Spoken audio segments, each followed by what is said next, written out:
Rob, you pleased with the performance? Yes, very pleased. Listen, I know there were some negatives for us in that we've conceded quite a lot of points for the second week running, but I've just said to the players, this might sound a bit odd, it's not something I'm going to make a big fuss about right at this moment. I'd much rather talk to the players and applaud them for their approach to the game and the manner in which they acquitted themselves, because the truth is, the last thing we said in the team hotel before we left was that it was going to be down to how much we individually and collectively maintained our intensity over 80 minutes.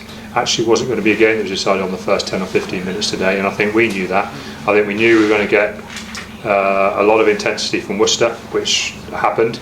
And actually, I'm not sure whether if we defended badly in that period or Worcester were just very good and very hot and committed a lot to the game. And I think it's probably a little bit of both. I thought Worcester committed an awful lot of energy to the early part of the game.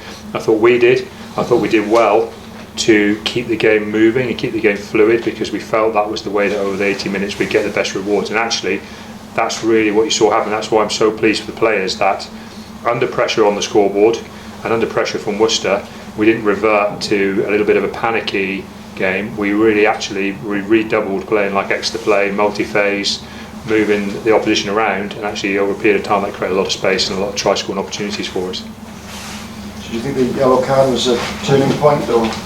I think it was part of the same turning point. I think you guys probably saw that there was probably a period 15 minutes before half time where a little bit of zip started to go out of Worcester's carries. We started getting the gain line ascendancy defensively. We started driving Worcester back defensively rather than being on the back foot. And I think you could just start to feel the momentum and the energy in the game start to shift a little bit. I think the yellow card was probably a result of that a little bit, in that we were starting to find space on edges, and also someone sticks in there with a late tackle. That's kind of part and parcel of the same piece of pressure, I would say. And then obviously that created a little bit of the easing of pressure for us, and we exploited that fully. And as frustrated as I am to concede 4 tries, I also know how much energy we committed to that game. And sometimes when you commit a huge amount of energy, one thing that does happen is you can give up the odd difficult to defend moment because you're attacking so hard yourself.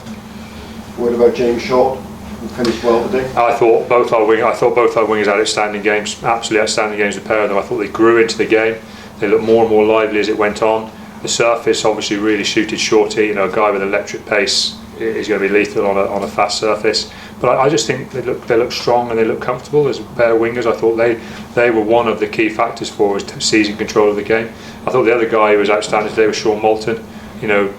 We literally changed him into the starting lineup 10 or 15 seconds before we ran onto 10 or 15 seconds before I left the changing room, so 2 or 3 minutes before kick-off, when Jack Yendall pulled out. We knew he was ill, but we thought he would be okay to start the game, and actually made the call after the warm-up very late that he started to feel sick again and was vomiting, and to make a call that late for a player to come in into that important game for us, I thought he was outstanding.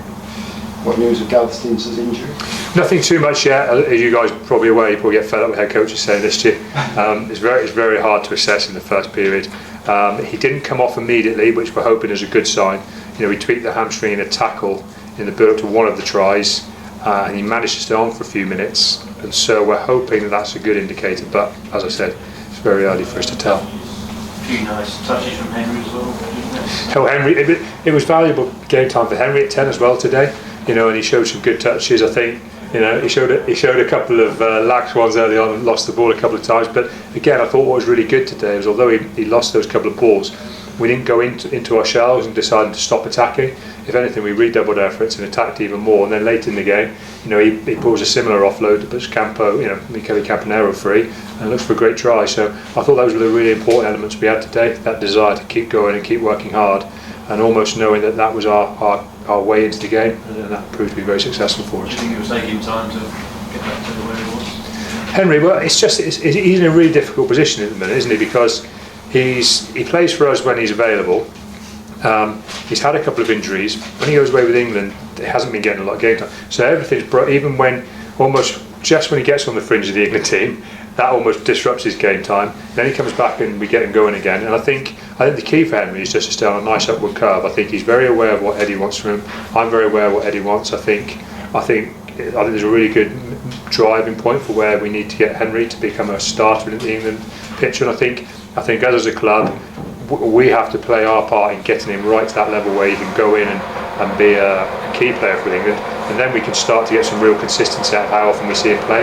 You know, he'll play for us, he'll move into the England set out, he'll play, he'll come back. I think that's what will develop him over the next 2 or 3 years, is just getting that consistent level of performance. Obviously he'll be stayed injury free, but as you can see today, he's a guy with huge talent. You know, all the weapons are there. It's just for us to keep driving him forward and keep demanding a lot from him. How encouraged have you been by the results in the league, across the league at your end of the last 2 weeks? Because things are sort of coming together and Exeter are sort of squeezing their way up to the top, aren't they? The other results, as much as it all sounds a bit strange, we've made a real focus on just avoiding looking at other people and trying to look too globally into the league. I think that was probably part of our issue when we started this season, was almost thinking that there was a way of plotting and planning your way through a season, and there isn't. You know, we've never done that before. And I'm not sure if in the back of our minds, particularly the playing group, that we finished second in the Premiership last year, and then almost like we know the plan, we know how to do this. Well, the way you know how to do it is you work very hard every day, and you take every weekend really seriously, and you gather every point you can by hook or by crook.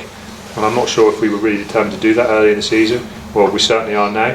And we know what our plan is, and our plan is we work very hard the next day we come into training, and that gives us an opportunity to win the next league game, and then it doesn't really matter what everybody else does.